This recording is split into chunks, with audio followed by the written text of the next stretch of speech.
si Santi at si Tiago. Sabi ni Santi, "Pre, hindi ako makatulog dahil lagi kong naiisip yung utang ko kay Juan na 3 milyon. Sabi ni Tiago, "Tawagan mo siya, pre. Sabihin mo hindi mo mababayaran yung utang mo para siya naman ang hindi makatulog."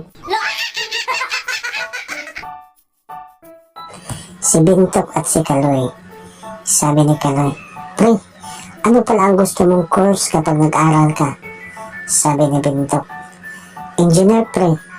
Sabi ni Kaloy, "Sure ka na ba, pre?" Sabi ni Bintok, "Hindi, pre. Plano ko pa lang." Sabi ni Kaloy, "Alam mo, bagay sa yung engineer." Sabi ni Bintok, "Bakit naman, pre?"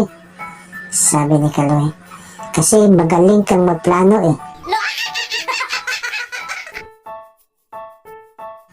Ang teacher at si Miggy.